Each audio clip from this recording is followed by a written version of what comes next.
ಸ್ನೇಹಿತರೆ, ಚರಿತ್ರೆ ಮತ್ತೊಂದು ವಿಡಿಯೋಗೆ ನಿಮಗೆಲ್ಲ ಪ್ರೀತಿಯ ಸ್ವಾಗತ. ಬಾಂಗ್ಲಾದೇಶದಲ್ಲಿ ಹಿಂದೂಗಳ ಮೇಲೆ ಆಗುತ್ತಿರುವ ದೌರ್ಜನ್ಯದ ಪ್ರಕರಣಗಳು ಈಗ ಜಗತ್ತಿನಾದ್ಯಂತ ಸದ್ದು ಮಾಡೋದಕ್ಕೆ ಶುರು ಮಾಡಿದೆ.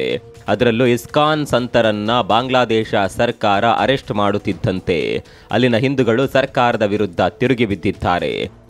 ಕೆಲವು ಸಂಖ್ಯೆಯಲ್ಲಿರುವ ಬಾಂಗ್ಲಾದೇಶದ ಹಿಂದೂಗಳು ತಮ್ಮ ಅಸ್ತಿತ್ವಕ್ಕಾಗಿ ಹೋರಾಟ ಮಾಡ್ತಾ ಇದ್ದಾರೆ. ಹೀಗಿರುವಾಗ ಮತ್ತಿಬ್ಬರು ಹಿಂದೂ ಸಂತರನ್ನ ಬಾಂಗ್ಲಾದೇಶದ ಮಧ್ಯಂತರ ಸರ್ಕಾರ ಅರೆಸ್ಟ್ ಮಾಡಿದೆ. ಢಾಕಾದಲ್ಲಿ ಬಂಧಿಸಲ್ಪಟ್ಟಿದ್ದ ಇಸ್ಕಾನ್ ಸದಸ್ಯ ಚಿನ್ಮಯ್ ಕೃಷ್ಣದಾಸ್ ಅವರನ್ನ ಚಿತ್ತಗಾಂಗ್ ಜೈಲಿನಲ್ಲಿ ಭೇಟಿಯಾಗಿ ಅವರಿಗೆ ಆಹಾರ ಒದಗಿಸಲು ತೆರಳಿದ್ದ ರುದ್ರಪ್ರೋತಿ ಕೇಶವ್ ದಾಸ್ ಮತ್ತು ರಂಗನಾಥ್ ಶ್ಯಾಮಸುಂದರ ದಾಸ್ ಅವರನ್ನ ಬಂಧಿಸಲಾಗಿದೆ. ಅಂದಹಾಗೆ ಇಸ್ಕಾನ್ನ ಸಂತರನ್ನ ಯಾಕೆ ಅರೆಸ್ಟ್ ಮಾಡಿದ್ರಿ ಅಂತ ಬಾಂಗ್ಲಾ ಸರ್ಕಾರದ ಬಳಿ ಕೇಳಿದ್ರೆ ದೇಶ ವಿರೋಧಿ ಚಟುವಟಿಕೆಯನ್ನ ಮಾಡ್ತಾ ಇದ್ದಾರೆ ಅನ್ನುವ ಬಹುದೊಡ್ಡ ಆರೋಪ ಇಸ್ಕಾನ್ನ ಮೇಲೆ ಕೇಳಿ ಬಂದಿದೆ. ಹೀಗೆ ದೇಶದ್ರೋಹದ ಆರೋಪ ಕೇಳಿ ಬರ್ತಾ ಇದ್ದಂತೆ ಇಸ್ಕಾನ್ ಬಾಂಗ್ಲಾದೇಶದಲ್ಲಿ ಮಾಡಿದ ಸಹಾಯಗಳನ್ನ ಜಗತ್ತಿನ ಮುಂದೆ ಇಡ್ತಾ ಇದೆ. ಮತ್ತೊಂದು ಕಡೆಯಲ್ಲಿ ಈಗ ಭಾರತ ಸರ್ಕಾರ ಕೂಡ ಈ ವಿಚಾರದಲ್ಲಿ ಮಧ್ಯಪ್ರವೇಶ ಮಾಡುವ ಲಕ್ಷಣಗಳು ಕಾಣಿಸ್ತಾ ಇದೆ. ಅಷ್ಟಕ್ಕೂ ಬಾಂಗ್ಲಾದೇಶ ಇಸ್ಕಾನ್ನ ಸಂತರನ್ನ ಅರೆಸ್ಟ್ ಮಾಡಿಸ್ತಾ ಇರೋದು ಯಾಕೆ? ನಿಜಕ್ಕೂ ಇಸ್ಕಾನ್ ಬಾಂಗ್ಲಾದೇಶಕ್ಕೆ ದೇಶದ್ರೋಹ ಮಾಡ್ತಾ ಇದೆಯಾ? ಬಾಂಗ್ಲಾದೇಶದಲ್ಲಿ ಇಸ್ಕಾನ್ ಏನೆಲ್ಲ ಮಾಡಿದೆ? ಬಾಂಗ್ಲಾದೇಶ ಸಂಕಷ್ಟದಲ್ಲಿದ್ದ ಸಂದರ್ಭದಲ್ಲಿ ಇಸ್ಕಾನ್ ಮಾಡಿದ ಸಹಾಯಗಳೇನು? ಇಸ್ಕಾನ್ ಮಾಡಿದ ಸಹಾಯಗಳನ್ನೆಲ್ಲ ಮರೆತು ಈಗ ಬಾಂಗ್ಲಾ ಈ ರೀತಿಯ ವರ್ತನೆ ತೋರ್ತಾ ಇರೋದು ಯಾಕೆ? ಎಲ್ಲವನ್ನ ಡೀಟೇಲ್ ಆಗಿ ತೋರಿಸ್ತೀವಿ ನೋಡಿ.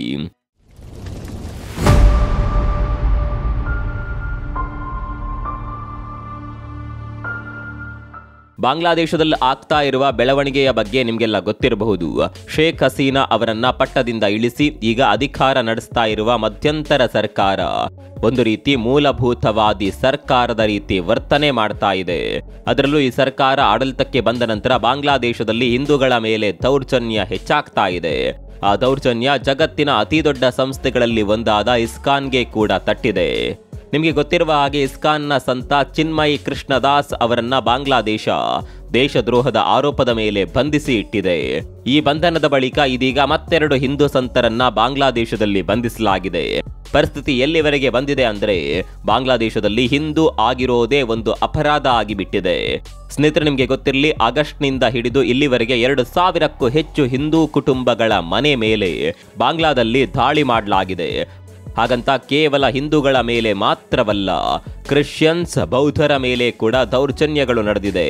ಅಂದರೆ ಅಲ್ಲಿರುವ ಮುಸ್ಲಿಮರನ್ನ ಬಿಟ್ಟು ಉಳಿದೆಲ್ಲ ಧರ್ಮಗಳನ್ನ ಟಾರ್ಗೆಟ್ ಮಾಡಲಾಗಿದೆ. ಈ ದಾಳಿಯಾದ ಸಂದರ್ಭದಲ್ಲಿ ಅಲ್ಲಿನ ಅಲ್ಪಸಂಖ್ಯಾತರು ಸುಮ್ಮನೆ ಕೂರ್ಲಿಲ್ಲ. ಸಂಖ್ಯೆ ಚಿಕ್ಕದಾದರೂ ದೊಡ್ಡ ಮಟ್ಟದಲ್ಲೇ ಪ್ರತಿಭಟನೆ ಮಾಡ್ತಾರೆ. ಅಕ್ಟೋಬರ್ 19ರಂದು ಬಾಂಗ್ಲಾದಲ್ಲಿರುವ ಅಲ್ಪಸಂಖ್ಯಾತರ ಶಕ್ತಿ ಪ್ರದರ್ಶನವಾಗಿತ್ತು. ಈ ಪ್ರತಿಭಟನೆಯನ್ನ ನೋಡಿ ಮಧ್ಯಂತರ ಸರ್ಕಾರ ಬೆಚ್ಚಿ ಬೀಳುತ್ತೆ. ಇವರನ್ನ ಇದೇ ರೀತಿ ಬಿಟ್ರೆ ಮುಂದಿನ ದಿನಗಳಲ್ಲಿ ದೊಡ್ಡ ಅಪಾಯ ಎದುರಾಗಬಹುದು ಅನ್ನುವ ಕಾರಣಕ್ಕಾಗಿ ಅವತ್ತು 19 ಮಂದಿ ನಾಯಕರ ವಿರುದ್ಧ ಬಾಂಗ್ಲಾ ಕೇಸ್ ದಾಖಲು ಮಾಡುತ್ತೆ. ಇಲ್ಲಿ ಈ ನಾಯಕರ ಮೇಲೆ ಕೇಸ್ ದಾಖಲು ಮಾಡೋದಕ್ಕೆ ಕಾರಣ ಕೂಡ ಇತ್ತು. ಆ ಕಾರಣ ಏನಪ್ಪಾ ಅಂತ ಕೇಳಿದ್ರೆ, ಪ್ರತಿಭಟನೆಯ ಸಂದರ್ಭದಲ್ಲಿ ಬಾಂಗ್ಲಾ ಧ್ವಜಕ್ಕಿಂತ ಮೇಲೆ ಒಂದು ಕೇಸರಿ ಧ್ವಜವನ್ನ ಹಾರಾಟ ಮಾಡಿದ್ರು. ಇದೇ ಕಾರಣಕ್ಕಾಗಿ ಹಿಂದೂ ನಾಯಕರ ಮೇಲೆ ಕೇಸ್ ದಾಖಲು ಮಾಡಿಕೊಳ್ಳಲಾಗಿತ್ತು. ಇದೇ ಬಾಂಗ್ಲಾದಲ್ಲಿ ಶೇಖ್ ಹಸೀನಾರವರನ್ನ ಪ್ರಧಾನಿ ಪಟ್ಟದಿಂದ ಕೆಳಗಿಳಿಸಲು ಯಾವ ಮಟ್ಟದ ಹೋರಾಟ ಆಯಿತು ಅನ್ನೋದು ನಿಮಗೆಲ್ಲ ಗೊತ್ತಿರಬಹುದು. ಬಾಂಗ್ಲಾದೇಶದ ರಾಷ್ಟ್ರಪಿತನ ಪ್ರತಿಮೆಯನ್ನೇ ಯಾವ ರೀತಿ ಧ್ವಂಸ ಮಾಡಿದ್ರು ಅನ್ನೋದನ್ನ ಇಡೀ ಜಗತ್ತು ನೋಡಿದೆ. ಪಾರ್ಲಿಮೆಂಟ್ನ ಮೇಲೆ ಯಾವ ರೀತಿ ಅಟ್ಯಾಕ್ ಆಯಿತು ಅನ್ನೋದನ್ನ ಕೂಡ ಜಗತ್ತು ನೋಡಿದೆ. ಕಷ್ಟಪಟ್ಟು ಕಟ್ಟಿದ ಮನೆಗಳನ್ನ ಸುಟ್ಟವರಿಗೆ ಬಾಂಗ್ಲಾ ಸರ್ಕಾರ ಯಾವುದೇ ಕ್ರಮಗಳನ್ನ ಕೈಗೊಂಡಿಲ್ಲ. ಇದನ್ನೆಲ್ಲ ಶಾಂತಿಯುತ ಪ್ರತಿಭಟನೆ ಅಂತ ಪರಿಗಣಿಸಿದ ಬಾಂಗ್ಲಾದಲ್ಲಿ ಕೇಸರಿ ಧ್ವಜವನ್ನೇ ಹಾರಿಸಿದ್ದೇ ತಪ್ಪಾಗಿ ಹೋಯಿತು. ಇದೇ ಆರೋಪದ ಮೇಲೆ ಚಿನ್ಮಯ್ ದಾಸ್ ಅವರನ್ನ ಅರೆಸ್ಟ್ ಮಾಡಲಾಗಿತ್ತು. ಅದು ಕೂಡ ಯಾವುದೇ ವಾರೆಂಟ್ ಅನ್ನ ನೀಡದೆ ಚಿನ್ಮಯ್ ದಾಸ್ ಅವರನ್ನ ಬಾಂಗ್ಲಾದೇಶದ ಸರ್ಕಾರ ಬಂಧಿಸಿತ್ತು. ಚಿನ್ಮಯ್ ದಾಸ್ ಬಂಧನದ ಬಳಿಕವೂ ಕೂಡ ಅಲ್ಲಿನ ಹಿಂದೂಗಳು ಸುಮ್ಮನಾಗಲಿಲ್ಲ. ಮತ್ತೆ ಬೀದಿಗಿಳಿದು ಹೋರಾಟ ಮಾಡಿದ್ರು. ದುರಂತ ಏನ್ ಗೊತ್ತಾ? ಯಾವ ಸಂಸ್ಥೆ ಬಾಂಗ್ಲಾದಲ್ಲಿ ಹಿಂದೂ ಮುಸ್ಲಿಂ ಅನ್ನುವ ಭೇದ ಭಾವ ಮಾಡದೆ ಎಲ್ಲರಿಗೂ ಅನ್ನದಾನ ಮಾಡಿತ್ತು, ಅದೇ ಸಂಸ್ಥೆಯನ್ನ ಇವತ್ತು ಬಾಂಗ್ಲಾದೇಶದ ಸರ್ಕಾರ ದೇಶದ್ರೋಹಿ ಅಂತ ಕರೆದು ಬಿಟ್ಟಿದೆ. ಯಾವ ಸಂಸ್ಥೆ ಬಾಂಗ್ಲಾದೇಶದ ಜನ ಅತ್ಯಂತ ಸಂಕಷ್ಟದ ಸಂದರ್ಭದಲ್ಲಿ ಇದ್ದಾಗ ಅಲ್ಲಿನ ಜನರ ಹಸಿವು ತಣಿಸಿತ್ತು, ಅದೇ ಸಂಸ್ಥೆಯ ಮೇಲೆ ಈಗ ಬಾಂಗ್ಲಾದೇಶದ ಸರ್ಕಾರ 10 ಕೇಸ್ಗಳನ್ನ ಜಡ್ದಿದೆ. ಅಷ್ಟೇ ಅಲ್ಲ, ಅಲ್ಲಿನ ಸುಪ್ರೀಂ ಕೋರ್ಟ್ಗೆ ಇಸ್ಕಾನ್ ಅನ್ನ ಬ್ಯಾನ್ ಮಾಡಬೇಕು ಅನ್ನುವ ಮನವಿಯನ್ನ ಕೂಡ ಸಲ್ಲಿಸಲಾಗಿದೆ. ಸ್ನೇಹಿತರೆ, ಇವತ್ತು ಇಷ್ಟೆಲ್ಲ ಮಾಡ್ತಾ ಇರುವ ಬಾಂಗ್ಲಾದೇಶದ ಸರ್ಕಾರ ಇಸ್ಕಾನ್ ಮಾಡಿದ ಸಹಾಯವನ್ನ ಮರೆತೇ ಬಿಟ್ಟಿದೆ. ನಿಮಗೆಲ್ಲ ಗೊತ್ತಿರೋ ಹಾಗೆ ಇವತ್ತು ಬಾಂಗ್ಲಾದೇಶ ಅನ್ನುವ ದೇಶ ಇದೆ ಅಂದರೆ ಅದಕ್ಕೆ ಕಾರಣ ಭಾರತ. ಬಾಂಗ್ಲಾವನ್ನ ಪಾಕಿಸ್ತಾನದ ಕಪಿಮುಷ್ಟಿಯಿಂದ ಕಾಪಾಡಿದ್ದು ಭಾರತ. ಹೀಗೆ ಭಾರತದ ಸಹಾಯದಿಂದ ಸ್ವಾತಂತ್ರ್ಯ ಪಡೆದ ಬಾಂಗ್ಲಾದೇಶದಲ್ಲಿ ಆರಂಭದ ಹೊತ್ತಿನಲ್ಲಿ ಒಂದು ಹೊತ್ತಿನ ಊಟಕ್ಕೂ ಕೂಡ ಗತಿ ಇರಲಿಲ್ಲ. ಈ ರೀತಿ ಹೊಟ್ಟೆ ಹಸಿವಿನಿಂದ ವಿಲವಿಲ ಅಂತ ಒದ್ದಾಡ್ತಾ ಇದ್ದ ಬಾಂಗ್ಲಾದೇಶದ ಜನರಿಗೆ ಅಂದು ದೇವರ ರೂಪದಲ್ಲಿ ಬಂದಿದ್ದು ಇದೇ ಇಸ್ಕಾನ್. ಅಮೆರಿಕಾದ ಮೆಡಿಸನ್ ಸ್ಕ್ವೇರ್ನಲ್ಲಿ ಜಾರ್ಜ್ ಹೆರಿಸನ್ ಮತ್ತು ರವಿಶಂಕರ್ ಅವರ ಲೈವ್ ಶೋ ಆಯೋಜನೆ ಮಾಡಿ ಬಾಂಗ್ಲಾ ಜನರ ಹಸಿವು ನೀಗಿಸುವ ಕೆಲಸವನ್ನ ಅವತ್ತು ಇಸ್ಕಾನ್ ಮಾಡಿತ್ತು. ಆ ಕಾರ್ಯಕ್ರಮಕ್ಕೆ ಅವತ್ತು ಇಸ್ಕಾನ್ ಇಟ್ಟ ಹೆಸರೇನು ಗೊತ್ತಾ? ಸೇವ್ ಬಾಂಗ್ಲಾದೇಶ್ ಲೈವ್ ಕಾನ್ಸರ್ಟ್ ಅಂತ. ಹೀಗೆ ಅವತ್ತು ಸೇವ್ ಬಾಂಗ್ಲಾದೇಶ್ ಅನ್ನುವ ಕಾರ್ಯಕ್ರಮವನ್ನ ಆಯೋಜನೆ ಮಾಡಿದ್ದ ಇಸ್ಕಾನ್ ಅನ್ನುವ ಸಂಸ್ಥೆಯ ಮೇಲೆ ಇವತ್ತು ಬಾಂಗ್ಲಾದೇಶ ದೇಶದ್ರೋಹದ ಪಟ್ಟ ಕಟ್ಟಿಬಿಟ್ಟಿದೆ. ಅಂದಹಾಗೆ ಅವತ್ತು ಇಸ್ಕಾನ್ ಆಯೋಜನೆ ಮಾಡಿದ್ದ ಕಾರ್ಯಕ್ರಮದಲ್ಲಿ ಬರೋಬ್ಬರಿ $2,500 ಹಣ ಸಂಗ್ರಹವಾಗಿತ್ತು. ಆ ಹಣ ಇವತ್ತಿನ ಲೆಕ್ಕದಲ್ಲಿ ಎಷ್ಟಾಗುತ್ತೆ ಅನ್ನೋದನ್ನ ನೀವೇ ಅಂದಾಜು ಮಾಡಿಕೊಳ್ಳಿ. ಹೀಗೆ ಲಕ್ಷಾಂತರ ರೂಪಾಯಿ ಹಣವನ್ನ ಸಂಗ್ರಹ ಮಾಡಿದ ಇಸ್ಕಾನ್ ಅವತ್ತು ಬಾಂಗ್ಲಾದೇಶದ ಜನರ ಹಸಿವನ್ನ ತಣಿಸಿತ್ತು. ಹಾಗಂತ ಇಸ್ಕಾನ್ ಮಾಡಿದ ಈ ಕಾರ್ಯ ಅಲ್ಲಿಗೆ ನಿಲ್ಲಲಿಲ್ಲ. ಇವತ್ತಿಗೂ ಕೂಡ ಬಾಂಗ್ಲಾದಲ್ಲಿ 1 ಲಕ್ಷಕ್ಕೂ ಅಧಿಕ ಜನರಿಗೆ ಪ್ರತಿನಿತ್ಯ ಆಹಾರ ಸರಬರಾಜು ವ್ಯವಸ್ಥೆ ಮಾಡಲಾಗ್ತಾ ಇದೆ. ಹೀಗೆ ಆಹಾರ ಸರಬರಾಜು ಮಾಡುವಾಗ ಇಸ್ಕಾನ್ ಹಿಂದೂ ಮುಸ್ಲಿಂ ಅನ್ನುವ ಭೇದ ಭಾವ ಮಾಡೋದಿಲ್ಲ. ಧರ್ಮ ಕೇಳಿ ಊಟ ಹಾಕೋದಿಲ್ಲ. ಇದೇ ಇಸ್ಕಾನ್ ಸಂಸ್ಥೆ ಪ್ರತಿ ವರ್ಷ ಮುಸ್ಲಿಂ ಬಾಂಧವರಿಗಾಗಿ ಇಫ್ತಾರ್ ಕೂಟವನ್ನ ಕೂಡ ಆಯೋಜನೆ ಮಾಡಿಕೊಂಡು ಬಂದಿದೆ.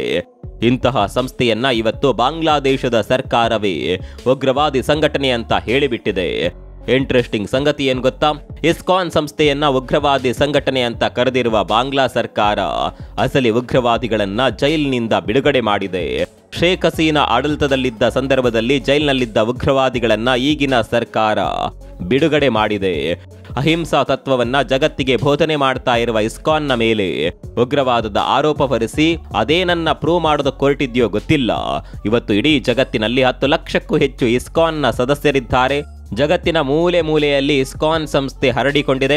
ಬಾಂಗ್ಲಾದೇಶವನ್ನೇ ತೆಗೆದುಕೊಂಡ್ರೆ ಇಸ್ಕಾನ್ ಅನಾಥಾಲಯಗಳನ್ನ ನಡೆಸ್ತಾ ಇದೆ, ವೃದ್ಧಾಶ್ರಮಗಳನ್ನ ನಡೆಸುತ್ತಿದೆ, ಫ್ರೀ ಮೆಡಿಕಲ್ ಕ್ಯಾಂಪ್ಗಳನ್ನ ಆಯೋಜನೆ ಮಾಡ್ತಾ ಇದೆ. ಹೀಗೆ ಸೇವೆಯನ್ನ ಮಾಡ್ತಾ ಇರುವ ಇಸ್ಕಾನ್ ಇಲ್ಲಿವರೆಗೆ ಒಂದೇ ಒಂದು ಬಾಂಬ್ ಸ್ಫೋಟ ಮಾಡಿಲ್ಲ, ಒಂದೇ ಒಂದು ದಂಗೆ ಮಾಡಿಲ್ಲ, ಒಂದೇ ಒಂದು ಮನೆಯನ್ನ ಸುಟ್ಟಿಲ್ಲ.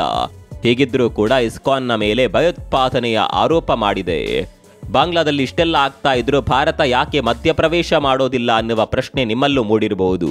ಈಗಾಗಲೇ ಭಾರತ ಸರ್ಕಾರಕ್ಕೆ ಈ ವಿಚಾರದಲ್ಲಿ ಒತ್ತಡಗಳು ಬರೋದಕ್ಕೆ ಶುರುವಾಗಿದೆ. ಬಾಂಗ್ಲಾದಲ್ಲಿ ಹಿಂದೂಗಳ ಮೇಲೆ ಆಗುತ್ತಿರುವ ದೌರ್ಜನ್ಯವನ್ನ ಹೇಗಾದರೂ ಮಾಡಿ ನಿಲ್ಲಿಸಬೇಕು ಅಂತ ಹಲವು ಮಾಜಿ ಅಧಿಕಾರಿಗಳು ಸರ್ಕಾರಕ್ಕೆ ಪತ್ರ ಬರೆದಿದ್ದಾರೆ. ಸ್ನೇಹಿತರೆ, ನಿಮಗೆ ಗೊತ್ತಿರಲಿ, ಒಂದು ವೇಳೆ ನಮ್ಮ ಭಾರತ ಸರ್ಕಾರ ಮನಸ್ಸು ಮಾಡಿದ್ದೇ ಆದಲ್ಲಿ ಒಂದೇ ದಿನದಲ್ಲಿ ಬಾಂಗ್ಲಾದಲ್ಲಿ ಆಗ್ತಾ ಇರುವ ದೌರ್ಜನ್ಯಗಳನ್ನ ನಿಲ್ಲಿಸಬಹುದು. ಬಾಂಗ್ಲಾದೇಶ ಅಷ್ಟರ ಮಟ್ಟಿಗೆ ಭಾರತವನ್ನ ಅವಲಂಬಿಸಿದೆ. ಬಾಂಗ್ಲಾದೇಶದ ಆರ್ಥಿಕತೆ ಕೂಡ ಭಾರತವನ್ನೇ ಅವಲಂಬಿಸಿರೋದು. ಹೀಗಾಗಿ ಈ ವಿಚಾರದಲ್ಲಿ ಭಾರತ ಸರ್ಕಾರ ಯಾವುದಾದ್ರೂ ಒಂದು ಕ್ರಮವನ್ನ ತೆಗೆದುಕೊಂಡ್ರೆ ಬಾಂಗ್ಲಾದೇಶದ ಸರ್ಕಾರ ಖಂಡಿತವಾಗಿಯೂ ಸುಮ್ಮನಾಗುತ್ತೆ.